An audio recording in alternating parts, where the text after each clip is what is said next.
¿Qué hacer en las diarreas agudas de niños? Y bueno, ¿cuándo es una diarrea aguda y cuándo no es una diarrea aguda? ¿Ok?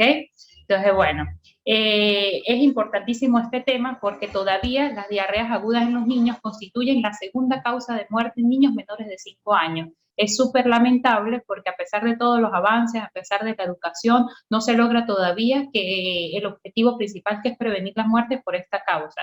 Y lo más importante de todo, de que son enfermedades, las enfermedades diarreicas son enfermedades totalmente prevenibles y tratables si obviamente se establece un manejo inicial correcto desde un inicio, ¿ok?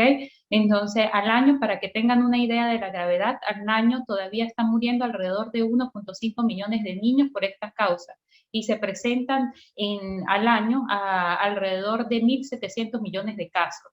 Y las principales causas de muerte por esta causa son la deshidratación y la sepsis bacteriana, que es como que la infección diseminada ya una vez instaurada una diarrea bacteriana grave, propiamente dicha. Y ambas cosas, tanto la deshidratación como la diarrea bacteriana, son totalmente prevenibles.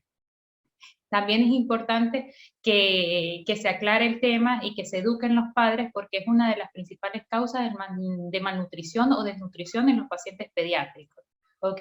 Normalmente aquí de forma general en Perú la incidencia actual radica aproximadamente entre 25 o casi 30 casos por 10.000 habitantes y el mayor número de porcentajes de estos episodios, en un 97%, se deben a las diarreas acuosas. Las diarreas acuosas son esas diarreas líquidas que principalmente se presentan en etiologías virales y un 3% corresponden a las diarreas disentéricas o las diarreas bacterianas propiamente dichas.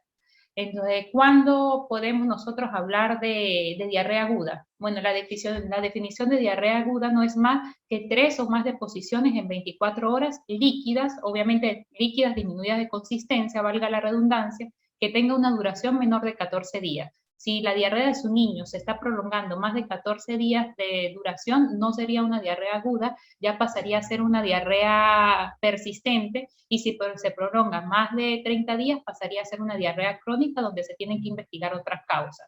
Es importante para las mamás que tienen bebés chiquitos menores de 6 meses que son alimentados con lactancia materna exclusiva, que tengan claro que en ellos no se puede definir la diarrea como más de 3 evacuaciones líquidas, porque ellos se evacúan muchísimo más frecuente. En el caso de los chiquititos, menores de 6 meses, los padres deben conocer el patrón habitual de su bebé. Por lo general, un niño que está alimentado con lactancia materna, en el mayor número de estos casos, ellos evacúan frecuente. Comen y hacen, como una lumbrecita, comen y hacen, y las características de esas evacuaciones son evacuaciones semilíquidas, amarillentas, con grumos, y pueden ser 6, 7 veces por día y ser totalmente normal para ese lactante. Para ese lactante menor de 6 meses sería diarrea si su patrón habitual se ve incrementado en los días siguientes. Por ejemplo, si ustedes conocen que su niño hace 6 evacuaciones días todos los días y un día les hace 10, 12, hay que encender la alarma y buscar la orientación apropiada en el momento justo.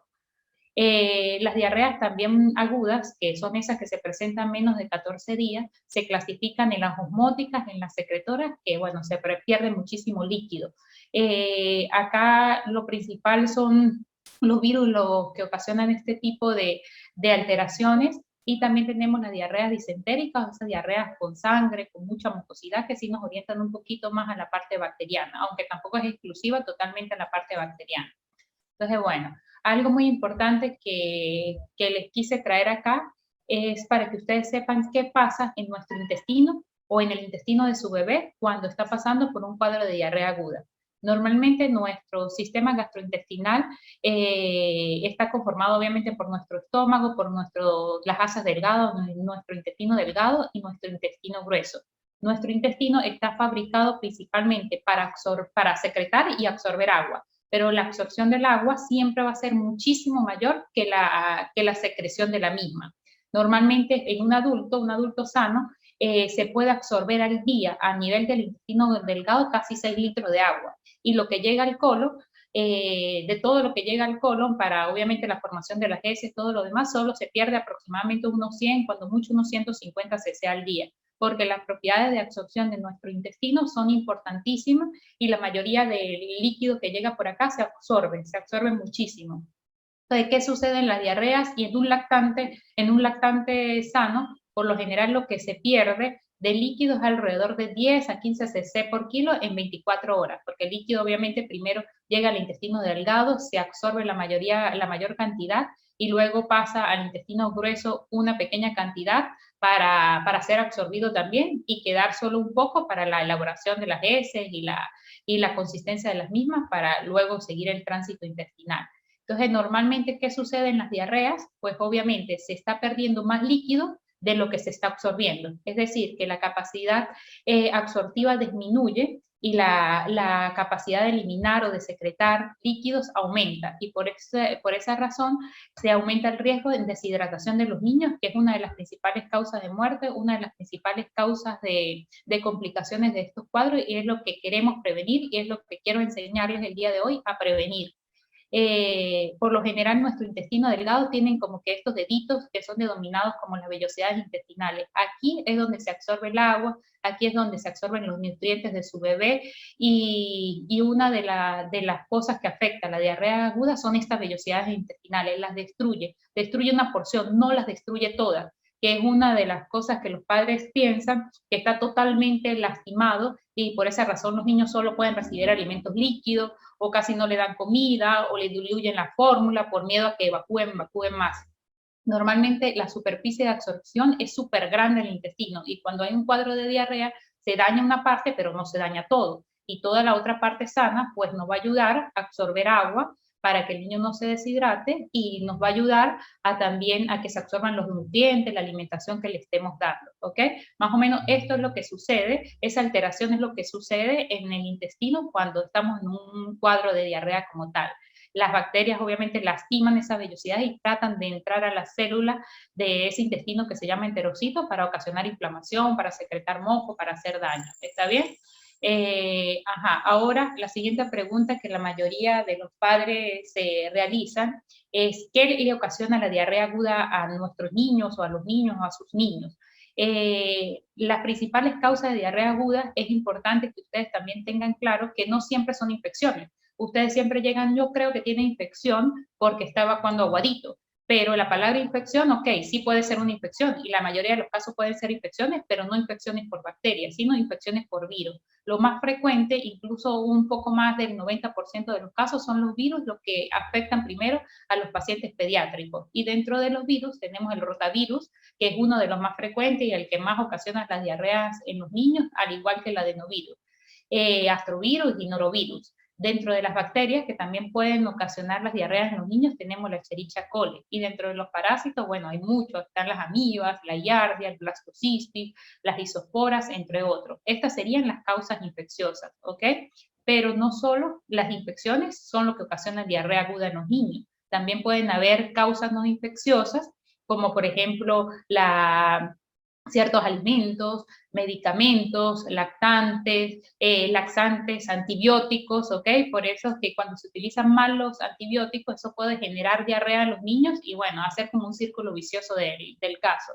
También en cuadros quirúrgicos, por lo menos pacientes con invaginación intestinal, que es como la introducción del propio intestino delgado dentro de su intestino delgado, y eso genera como un área de presión. Los niños pueden tener unas evacuaciones con sangre y no ser una evacuación infecciosa, sino una evacuación por un proceso quirúrgico, otra enfermedad de un poco de mayor gravedad. Por eso es importante y no pueden olvidar que no pueden ser automedicados, que tienen que acudir con una atención médica oportuna. Y también, bueno, obviamente tenemos diarreas por otros tipos de intoxicaciones, como por metales pesados, en el caso del zinc, del cromo, el cobre, el plomo, entre otras cosas. ¿Está bien? Entonces, en esta lámina lo que quiero que les quede claro, que no olviden nunca, que no toda diarrea es infección y no toda infección es igual a dar antibióticos y que la mayoría de las causas de diarrea en niños son virales, netamente virales, y obviamente el médico, el pediatra de cabecera es el que les va a ayudar a ustedes a saber identificar cuál es viral, cuál es bacteriana, cuál es infecciosa y cuál no es infecciosa, ¿ok?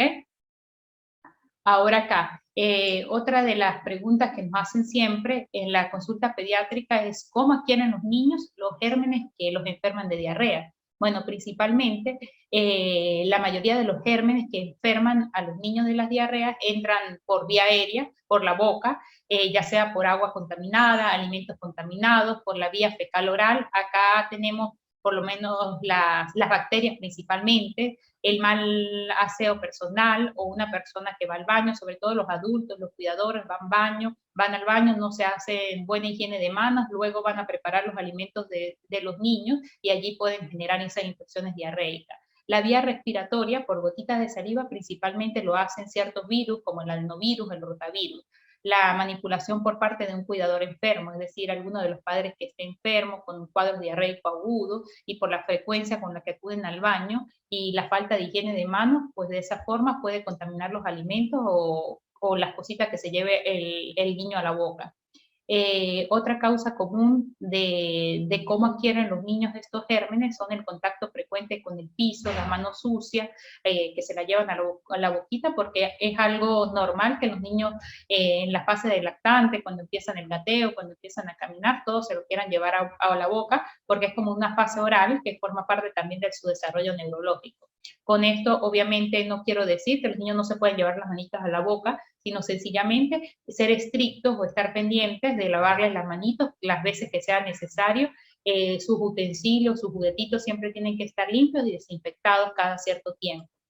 En cuanto a las mascotas pudiesen transmitir enfermedades diarreicas a los niños, siempre y cuando sean mascotas que no tengan control veterinario, que los niños manipulen las heces de los perritos, de los gatos, de los periquitos, reptiles o peces, o lo que tengan allí y se lo lleven a la boca. De esa forma es que pudiesen contraer una enfermedad diarreica debido a las mascotas o a ciertos animales.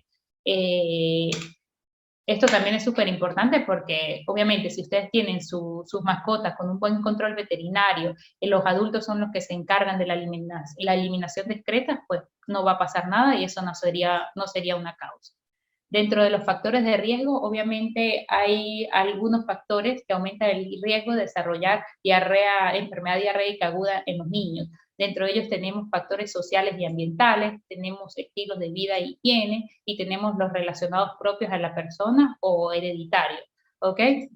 Dentro de los factores sociales y ambientales, obviamente tenemos la pobreza, la carencia de agua potable, la inadecuada eliminación de excretas, los desastres naturales, las industrias o derrames de petróleo, animales o moscas en el hogar, bajo nivel educativo, porque, bueno, esto es una de las cosas clave y lo que queremos, uno de los objetivos de este taller, que ustedes estén educados sobre el tema, sepan qué hacer, qué no hacer, qué es lo que se hace con mayor frecuencia de forma equivocada para prevenir y que sus niños no se les compliquen por enfermedades diarreicas agudas. Las madres adolescentes también está descrito que dentro del factor social aumenta el riesgo de la enfermedad diarreica en niños y zonas endémicas. Obviamente estos cuadros diarreicos son más frecuentes en áreas rurales que en áreas urbanas, ¿ok? Principalmente, bueno, por todo lo que les acabo de mencionar anteriormente. En cuanto a los factores de riesgo, también tenemos los estilos de vida e higiene, el consumo de agua, alimentos contaminados, el no lavado de manos, la mala higiene personal, la manipulación inadecuada de los alimentos, las vacunas incompletas de los niños, porque como les mencioné anteriormente, uno de los principales causantes de las diarreas virales de los niños es el rotavirus. Y el rotavirus sencillamente se previene con vacuna, una vacuna que se coloca a los 2 a los 4 meses, dependiendo de la presentación que encuentren en el momento, ya sea en el sistema de salud público o privado.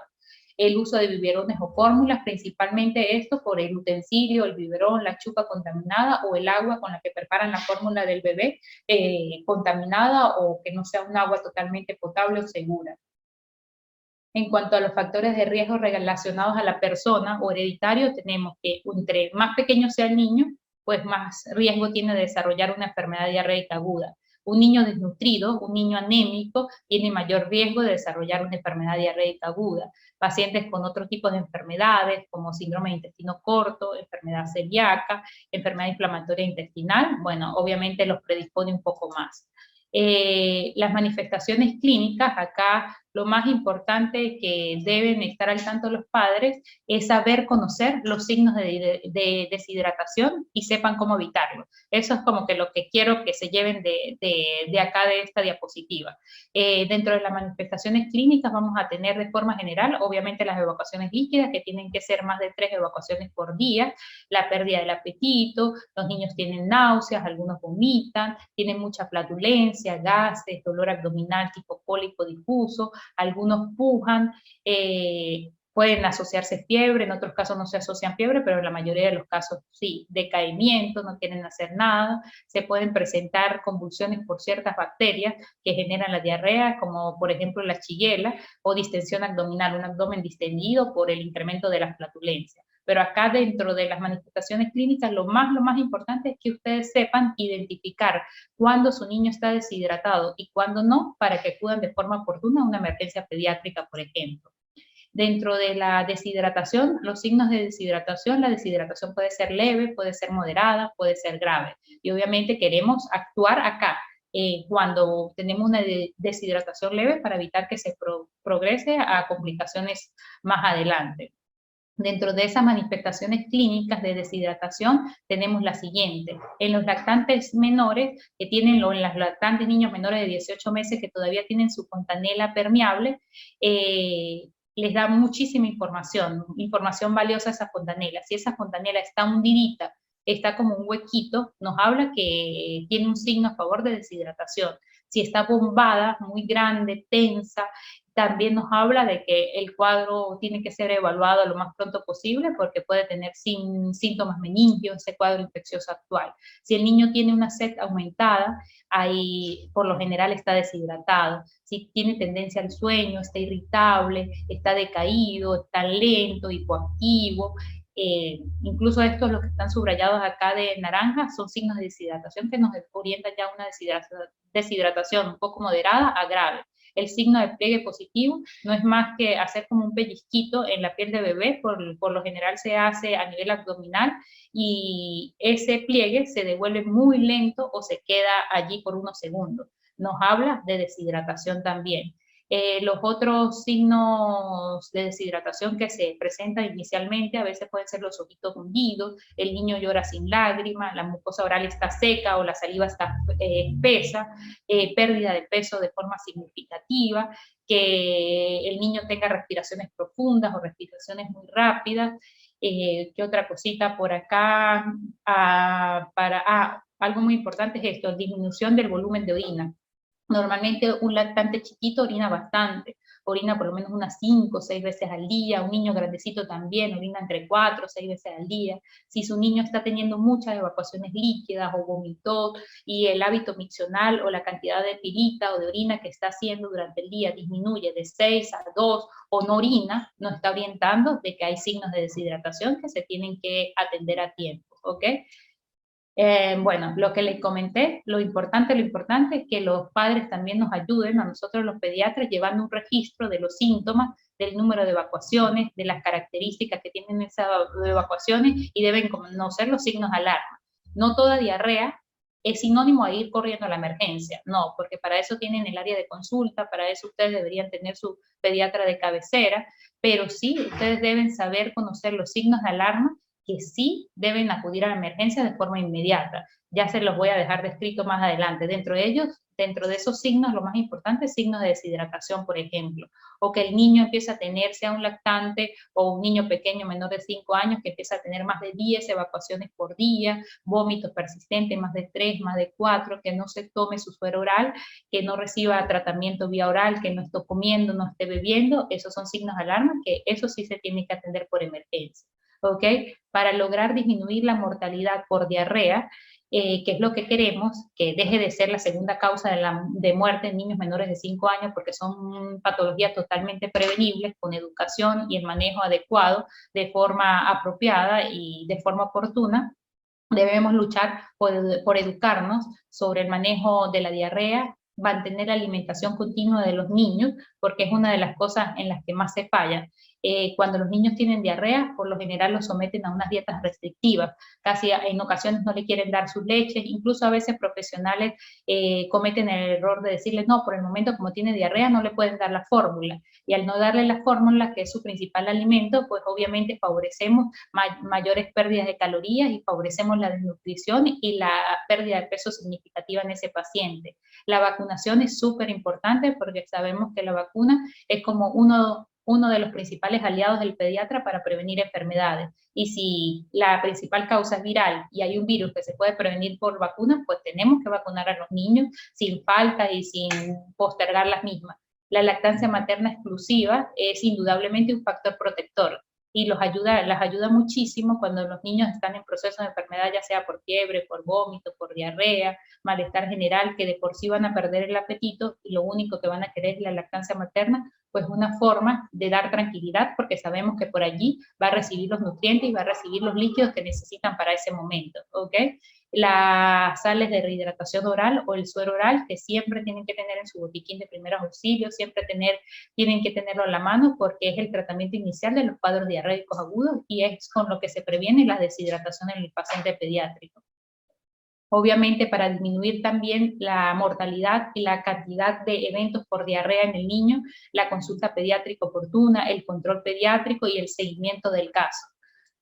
En cuanto yo les pasaré más adelante esta hoja de registro que hice para ustedes, para los padres, de lo que ustedes tienen que estar pendientes, de lo que tienen que ir anotando, para que cuando acudan a la consulta pediátrica con su niño con diarrea aguda, le den toda la información necesaria al pediatra para irlos orientando y de una vez tengan anotaditos cuáles son los signos de alarma para que puedan acudir de forma oportuna, ¿ok?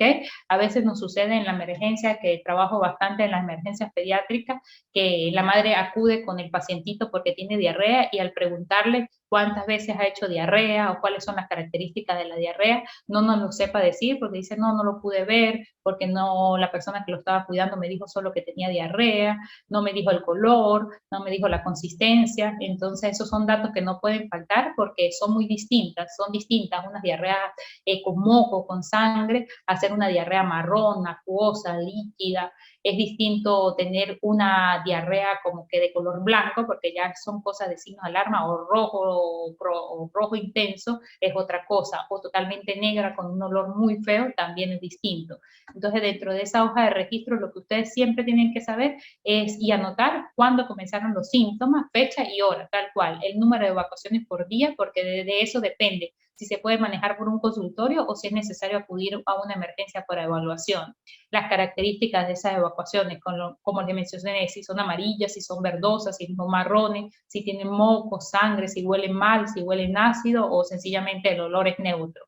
La cantidad, porque a veces el niño puede hacer 10 veces evacuaciones al día, pero no todas son abundantes. Ahí ya no sería como que el signo de alarma. A veces son 10 veces, pero poquitito, manchita, manchita, manchita. Entonces allí uno se queda un poco más tranquilo porque no está perdiendo grandes cantidades de líquido. Ahora, si son 10 veces, todas son abundantes, se salen del pañal, el bebé está perdiendo mucha cantidad de líquido que él no se va a poder tomar solito y tenemos que ayudarle, ¿ok? Otra de las cosas, bueno, la cantidad de suero oral, como sabemos, el principal aliado y un pilar para la prevención de las complicaciones es siempre tener a la mano suero oral, ya sea en papeletitas, en sobres para diluirlos en 1 litro de agua o en las presentaciones de suero que ya vienen en el mercado, que también necesitan la orientación por el pediatra, pero tienen que tener siempre en casa, en su botiquín de primeros auxilios, un suerito oral para esta situación. Por lo general, un niño menor de 2 años se puede tomar alrededor de 50 a 100 cc de suero, que sería alrededor de unas 3 a 4 oncitas, y un niño mayor de 2 años ya de 100 a 200 ml de suero posterior a cada evacuación líquida. Anotar que si su bebé presenta otros síntomas como diarrea con fiebre, diarrea con dolor abdominal, diarrea con vómito, por ejemplo, si hay signos o no de deshidratación, cómo está haciendo pichi, cómo está haciendo orina, o cómo es su hábito misional, si ha recibido alimentos, si no ha recibido alimentos, el tratamiento en caso de que ya hayan acudido a la consulta pediátrica, ir registrando el tratamiento que va recibiendo para que al momento de reevaluarlo uno se oriente y ver cómo está evolucionando ese pacientito. Y obviamente si ha presentado mejoría, no, porque si ya se instauró un tratamiento y el niño no mejora, evidentemente hay que reevaluar el caso, replantear y ver qué es lo que está sucediendo. ¿Está bien? Entonces, bueno, esta hojita se las voy a enviar luego para que la tengan a disposición en el momento que se les presente una situación como esa, para que lleven el registro apropiado y obviamente no olviden los signos de alarma. El diagnóstico de la diarrea principalmente se basa en una historia clínica de un interrogatorio que lo realiza el médico, ¿ok? El examen físico va a establecer los diagnósticos diferenciales, que también lo va a hacer el médico, un examen físico general y detallado, donde nos va a orientar si es una diarrea infecciosa o si es una diarrea no infecciosa, si es una diarrea viral, del infecciosa, viral, bacteriana o parasitaria, y de las otras si es por alimentos, si es por un síndrome de malabsorción o si es por alguna otra entidad. Y ya sabemos que diarrea aguda es una diarrea menos de 14 días, ¿ok? Si ya la diarrea se está prolongando en el tiempo, más de 14 días, deja de ser aguda y son otras causas, ¿está bien? Y que diarrea la podemos definir como más de 3 evacuaciones líquidas en un día en un niño que no reciba lactancia materna exclusiva, y que en chiquitos menores de 6 meses, por ejemplo, que evacúan frecuente, diarrea para él sería que aumente el número de evacuaciones por encima de su patrón habitual. Es decir, que si él siempre hace 6, de repente hace 12, ahí sí pudiese ser diarrea. ¿Está bien? Esa sería la definición de diarrea. A veces también nos pasa que llegan, tienen la bebé y hace solo una evacuación líquida. Entonces todavía no, claro, bajó la consistencia, hizo aguadito, pero todavía no llegaría a ser diarrea porque ya sabemos que la definición es por encima de 3 o más evacuaciones líquidas. Entonces lo que tenemos que hacer es conservar la calma, le damos un vasito de suero posterior a la evacuación, lo vamos observando, vamos registrando los síntomas que van apareciendo y bueno, obviamente ir canalizando la consulta con su pediatra, que no necesariamente es por la emergencia, sino puede ser perfectamente por un consultorio, ¿ok? Otra de las cosas importantes para el diagnóstico son los exámenes auxiliares, que son el examen de ese que le pedimos, o un eco abdominal, o una radiografía de abdomen, dependiendo de cada caso, dependiendo de cómo se encuentre el niño. Estos exámenes no siempre son necesarios. A veces, si tenemos solo un día de diarrea y solo ha hecho 2 evacuaciones líquidas, no es necesario hacerle un examen de ese de forma inmediata, porque por lo general nos van a salir normales. Y por las características clínicas, como sabemos que la mayoría son virales, tenemos que ir observando y reevaluar el niño en 48 72 horas, dependiendo de cada caso, ¿ok? En cuanto al tratamiento, acá sí ustedes participan muchísimo como padres, porque el pilar fundamental y el primer paso del tratamiento de una diarrea aguda en niños es el plan A de hidratación o el plan preventivo. Y esto lo hacen los padres en casa, ¿ok? Ya les voy a informar de qué se trata. Y bueno, obviamente, padres informados siempre van a hacer la diferencia, siempre van a saber qué hacer, van a evitar complicaciones, van a saber identificar cuando su niño no está evolucionando bien, cuando presenta un signo de alarma, para acudir de forma oportuna y de esta forma evitar las complicaciones mayores, que son la deshidratación o la sepsis por una infección bacteriana no tratada de forma apropiada. Entonces, bueno, el objetivo del tratamiento en la diarrea siempre de primero es prevenir y tratar la deshidratación. Prevenir el daño nutricional, es decir, no solo me basta con que no se deshidrate, pero tengo que enfocarme también de que reciba la alimentación apropiada en el momento para que el niño no pierda grandes cantidades de peso. De por sí va a perder peso, pero queremos que no pierda tanto y que no se me vaya a desnutrir en ese momento de enfermedad. Y obviamente otro de los objetivos es reducir la duración, la gravedad de las diarreas y la aparición de eventos futuros, ¿ok? Porque si un padre no recibe o no la asesoría apropiada en ese momento, su niño, a veces tenemos cuadros recurrentes, se enfermó de diarrea hoy, pasa una semana, unos 15 días y a los 15 días vuelve a enfermarse de diarrea porque no se evaluó cuál fue la causa inicial, no se instauraron las medidas preventivas y siguen con el círculo vicioso, ¿ok? Entonces la base del tratamiento en cuanto a la hidratación, tenemos el plan A, que en este momento el niño no está deshidratado todavía. Lo que queremos es prevenir que se deshidrate y esto se hace en casa.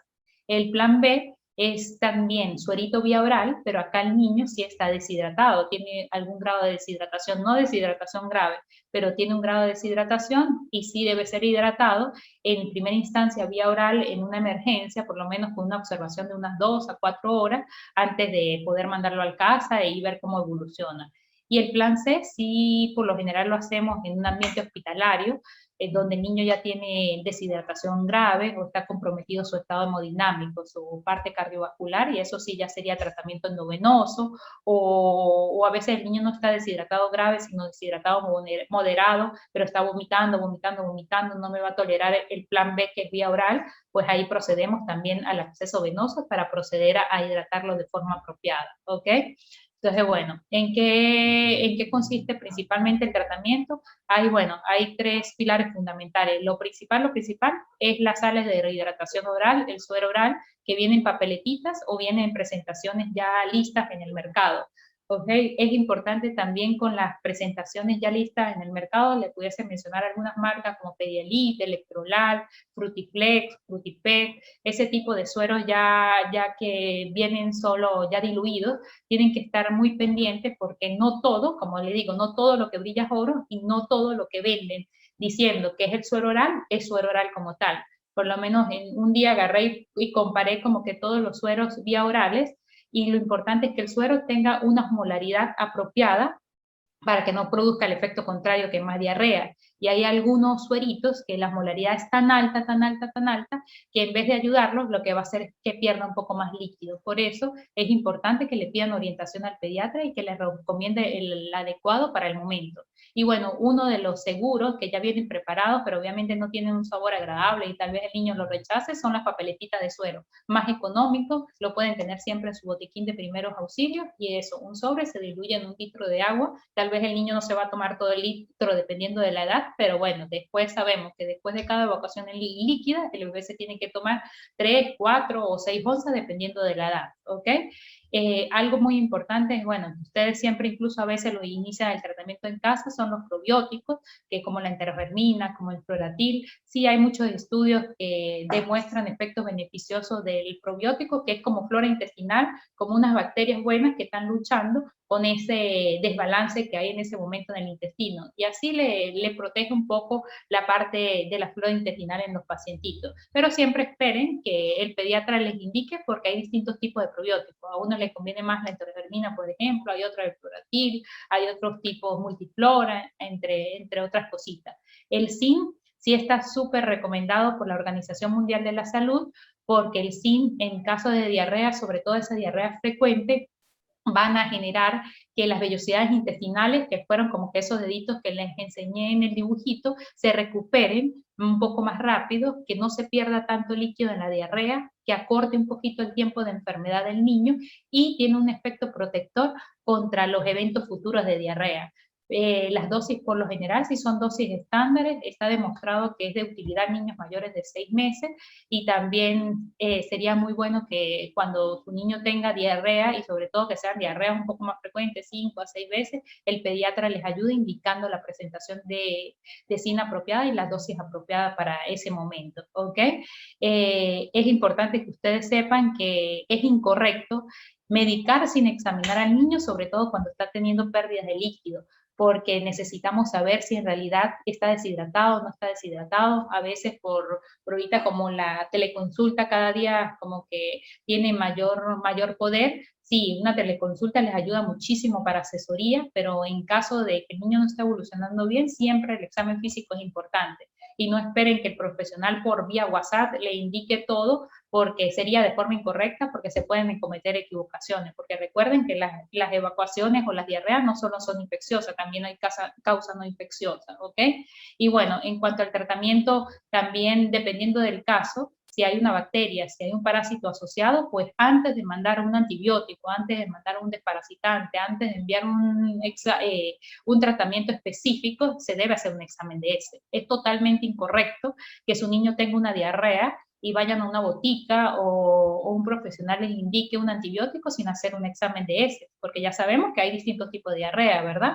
Entonces, eso sí me gustaría muchísimo que no lo hagan, que no automediquen. Bueno, pudiesen automedicar con probióticos, por ejemplo, no pasa mucho, pero que no automediquen nunca con un antibiótico, y menos sin tener un examen de ese, y menos sin corroborar que es bacteriana, porque cada día se está haciendo mucho daño por el uso irracional de los antibióticos, ¿ok? Y como ya sabemos y les he estado perdón, les he estado explicando que las principales diarreas en los niños son virus, y los virus sencillamente se autolimitan en 3, 5 días, cuando mucho 7 días, pero no necesitan antibióticos. Y si damos un antibiótico cuando no lo necesitamos, hacemos más daño de las vellosidades intestinales, que eran esos deditos donde se nos absorbe el agua, donde se nos absorben los alimentos, ¿ok? Entonces, si solo aprenden eso el día de hoy, yo estaría muy feliz con ustedes, porque la automedicación está ocasionando una resistencia bacteriana muy significativa, y eso está aumentando las causas de muerte. Incluso según la Organización Mundial de la Salud y el Centro de Prevención de Enfermedades, la están extrapolando, y bueno, van a ser las primeras causas de muerte a futuro, porque no van a existir antibióticos con que tratar las bacterias, que aunque sea una infección simple, las bacterias cada día se están haciendo más resistentes, y bueno, va a ser difícil combatirlas, ¿ok? En cuanto, bueno, acá un poquito más de lo que les estaba comentando, de por qué no al uso inadecuado de los antibióticos. Bueno, porque aumenta la resistencia bacteriana, porque aumenta el riesgo de efectos adversos, y dentro de esos efectos adversos está la diarrea, por ejemplo. Entonces, si no necesitan antibiótico, el niño tiene diarrea y le doy un antibiótico, le ocasiona como que más diarrea y prolongar el tiempo de enfermedad, ¿ok? Altera la microbiota intestinal, que es como que comúnmente conocida como esa flora intestinal. Está bien, tiene el mayor riesgo de complicaciones infecciosas por todo lo que les comenté. También dentro de los efectos adversos, en los niños están las reacciones alérgicas, por ejemplo, ¿sí? Normalmente dentro de los mitos están que piensan que los antibióticos sirven para curar cualquier enfermedad. El niño tiene fiebre y de una vez, infección bacteriana, vamos a darle un antibiótico. No, no es así. Los antibióticos solo curan infecciones por bacterias. Si es infección por parásitos, si es infección por hongos, si es infección por virus, no los van a curar, y lo que vamos a hacer es más daño. ¿Ok? Si no se toman medidas urgentes con el tema del mal uso de los antibióticos, pues pequeñas infecciones a futuro van a ser totalmente mortales, y es lo que no queremos, que las personas vulnerables, que son los ancianos, los niños, las mujeres embarazadas, son los que van a sufrir más las consecuencias, ¿está bien? Entonces, bueno, acá yo les traje esta foto, no se ve muy bien, pero es para hacer énfasis en eso, en la resistencia bacteriana. Este fue un niñito que hoy atendí. La foto está un poco fea porque la puse rapidito acá, lo atendí hoy en la consulta. Es un niño de 10 mesecitos, que fue prematuro extremo, que tiene un síndrome de West, que es un niño que convulsiona mucho en muchas oportunidades, y en este momento está pasando por una infección urinaria. La infección urinaria, bueno, el cultivo le salió positivo para una Escherichia coli, que es bastante común en las infecciones urinarias y también en las infecciones diarreicas, y el niño ya va por 2 antibióticos, y ninguno de los antibióticos le cura su infección urinaria. Y cuando recibimos este resultado del cultivo, vemos que todo dice resistente, resistente, resistente, resistente, resistente a todo. Uno de los que más, un antibiótico que más automedica las boticas, que más automedica los padres, es el Bactrim, que es el trimetoprim sulfa, o el sulfametrim, por ejemplo, ¿ves? Hay resistencia. Ese niño solo tiene oportunidad para la nitrofurantoína, para el meropenem, que es un tratamiento súper fuerte que necesita ser hospitalizado, y para la amicacina, que no la puede recibir por su tema, problemas neurológicos y problemas renales que está cursando actualmente. Entonces, por eso es importante no automedicar con los antibióticos. Este es otro caso. Esto también fue una infección urinaria, también es una E. coli, y también hay resistencia al trimetoprim sulfa, que es el que más se utiliza y el que más automedican en las boticas. ¿Está bien? Y bueno, y a las extracciones, que es uno de los antibióticos que más utilizamos en pacientes hospitalizados, ¿ok? Esta es la prueba de por qué no podemos seguir usando los antibióticos de forma irresponsable, ¿ok? Ya con los antibióticos los dejo por acá. En cuanto ahora para que ustedes estén claros, ¿qué van a hacer en el momento que su hijo o su familiar o su paciente pediátrico presente un cuadro de diarrea aguda? Lo más importante es mantener la calma. Tienen que empezar a llevar el registro de los síntomas, comunicarse con su pediatra, porque obviamente un paciente pediátrico necesita un control pediátrico rutinario, y de por sí todo padre debería trabajar en conseguir el pediatra con el que se sientan más cómodos, su pediatra de cabecera, para que en momentos así reciban la orientación oportuna y la orientación adecuada para el momento.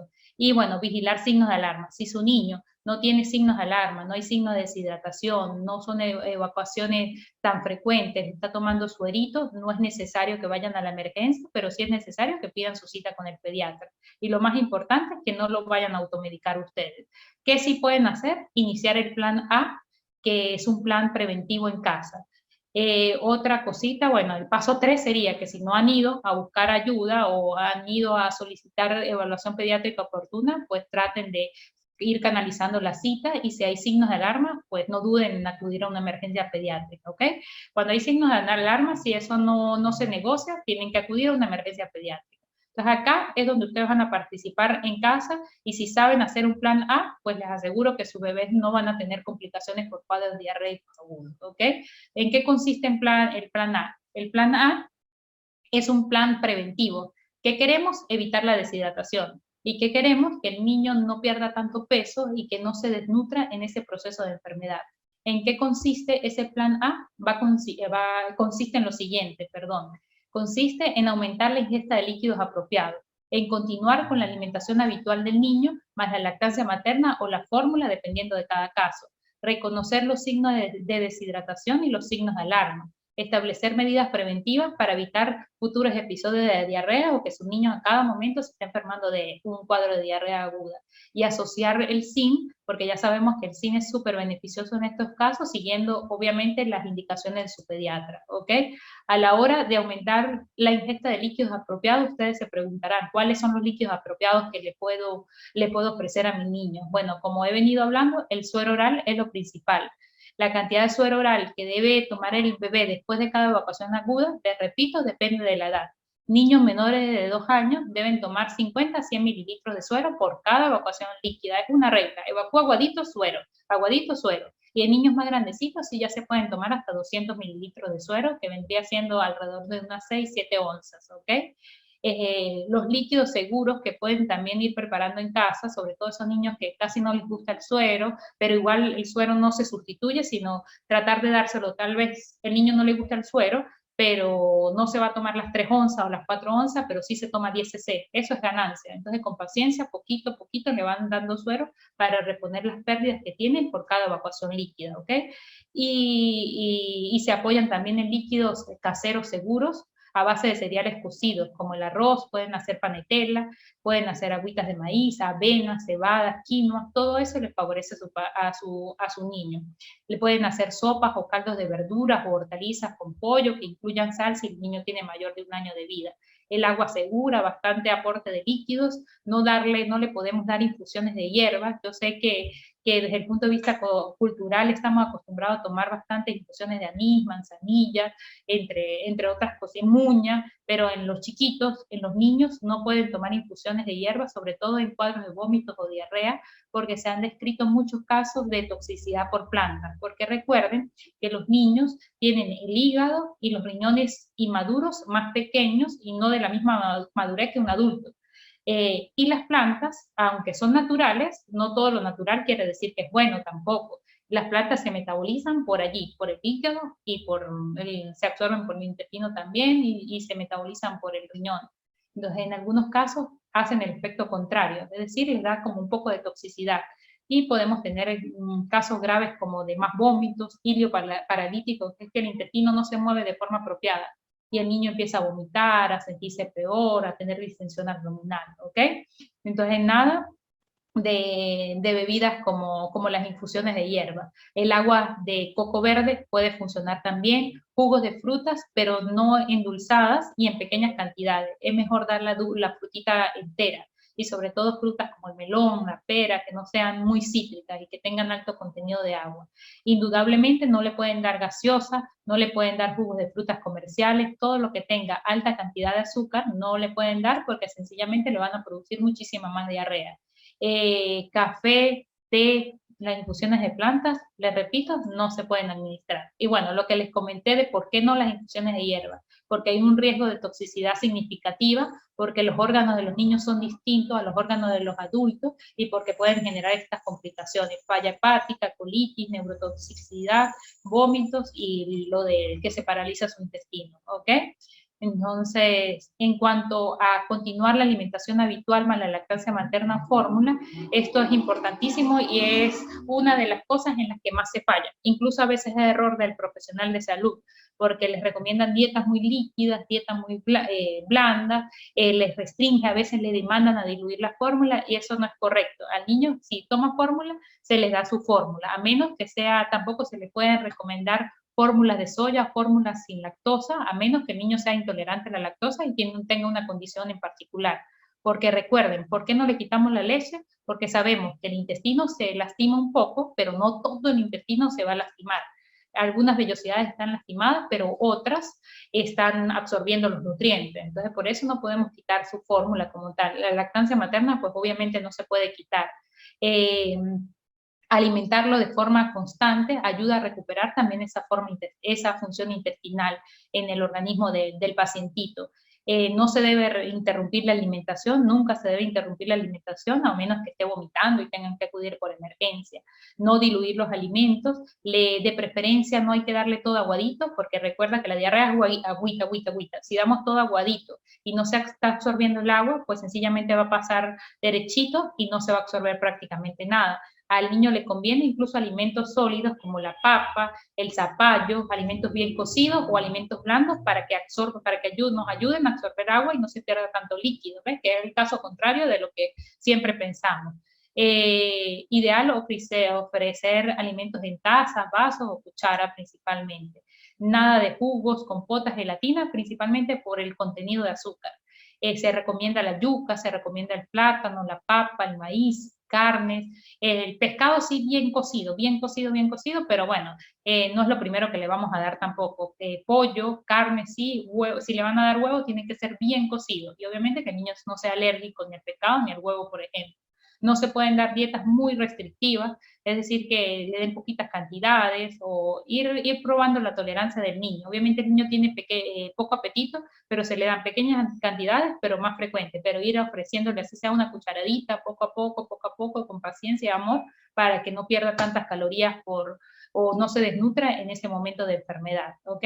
Si es un niño que ya es desnutrido de base, que tiene un componente anémico, que ya de por sí nunca come de forma apropiada, el manejo de la alimentación se tiene que apoyar con un nutricionista para que le den las recomendaciones apropiadas de acuerdo a cada caso, ¿ok?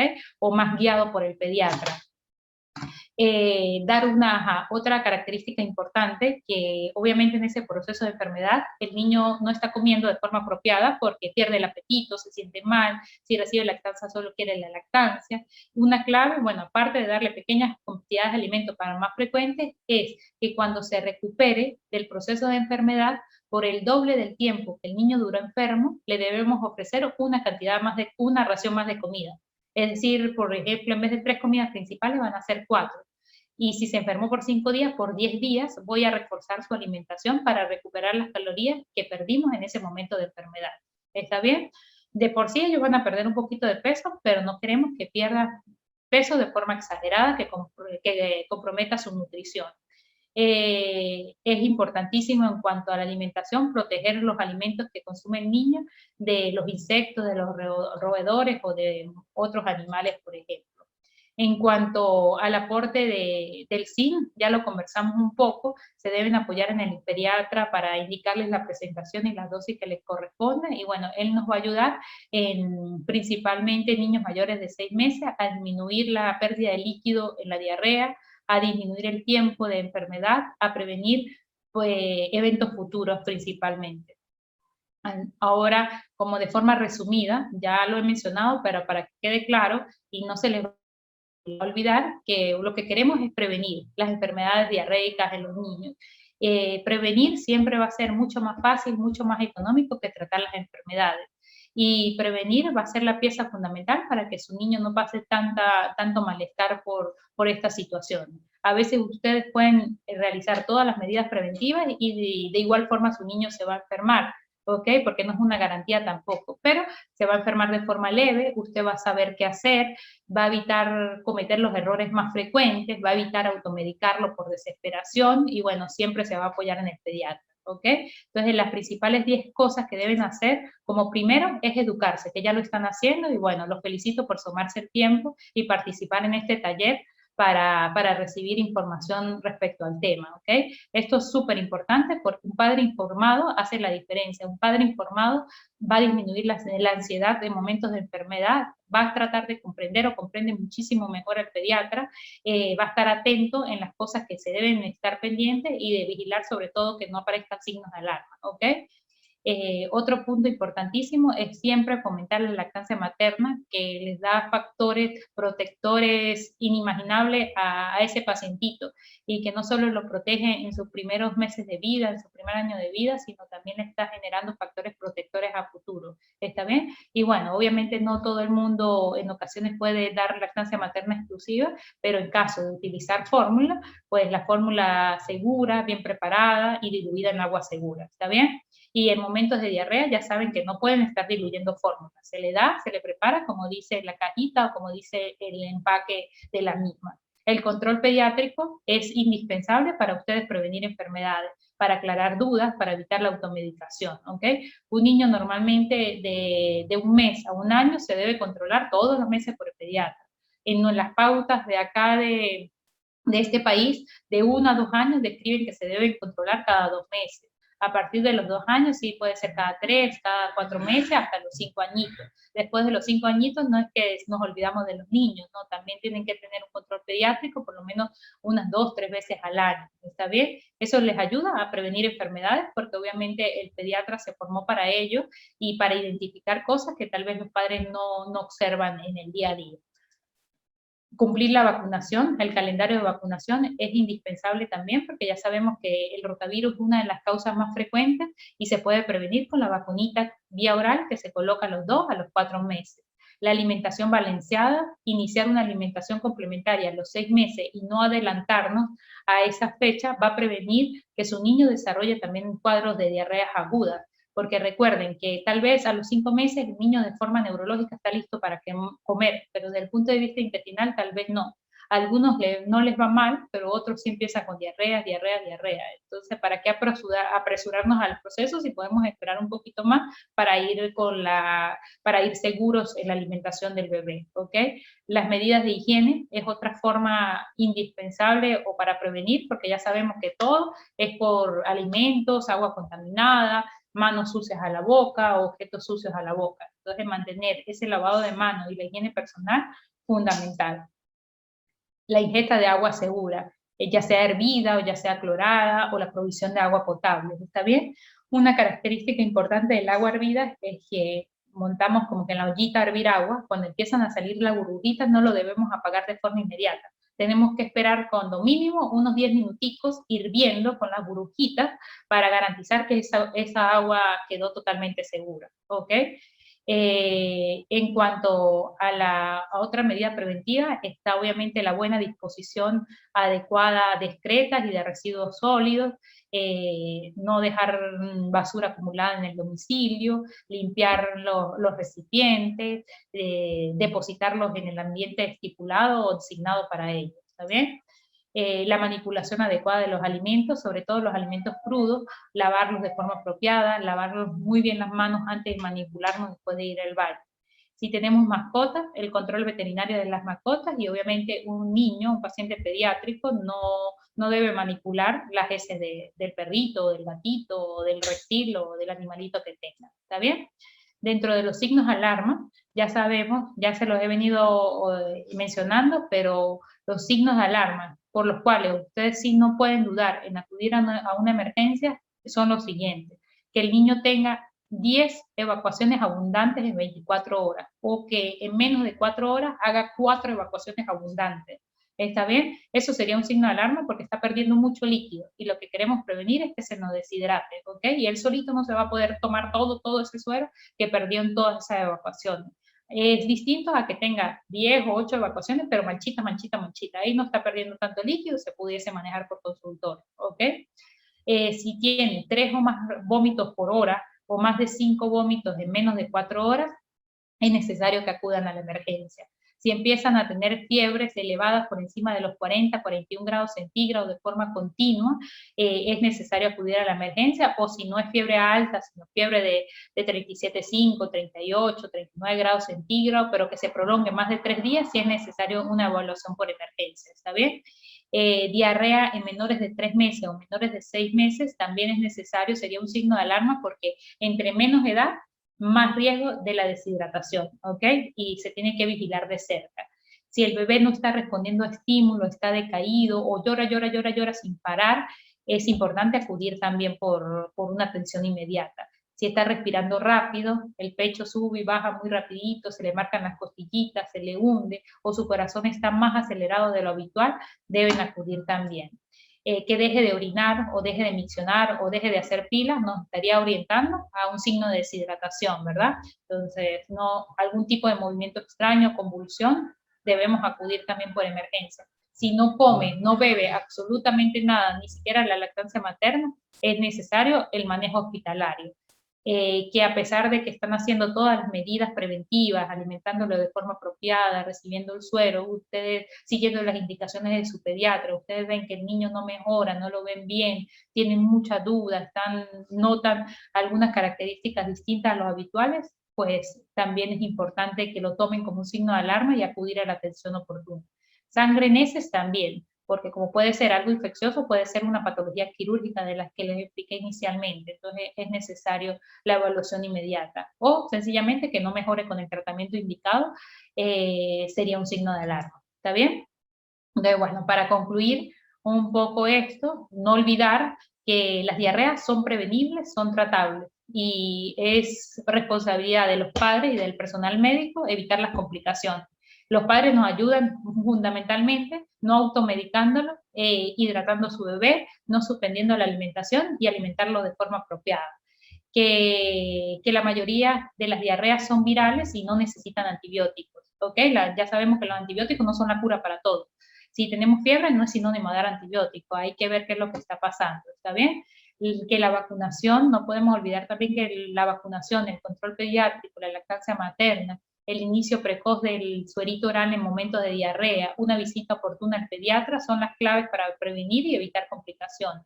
Que diarrea, la definición de diarrea son más de 3 evacuaciones líquidas en un día, líquidas, perdón, o disminuidas de consistencia en un día, y que niños menores de 6 meses, más de 3, no sería, si tienen un patrón regular frecuente de evacuaciones, eso no sería diarrea para ellos, depende de otros factores, ¿está bien? Que siempre tienen que estar atentos de los signos de deshidratación, de los signos de alarma, que automedicar es sumamente peligroso, y que, bueno, cada niño debe contar con un control pediátrico, con su pediatra de confianza, con el que se sientan seguros, con el que se sientan debidamente atendidos, para evitar acudir a emergencias, a las salas de emergencia de forma innecesaria, porque a veces ahorita se colapsan las emergencias, y en realidad el trabajo de la emergencia debería ser lo menos colapsado posible, para que cuando llegue un niño deshidratado o un niño con una real emergencia, el médico esté disponible para atenderlo al 100%, ¿ok? Entonces a veces se nos llenan las emergencias de cositas que se pueden atender por consulta, que los pueden orientar su pediatra de cabecera, y someten al niño a largo tiempo de espera. Me imagino que todos ustedes deben tener una experiencia negativa en las emergencias, esperando, cuando son manejo de consulta,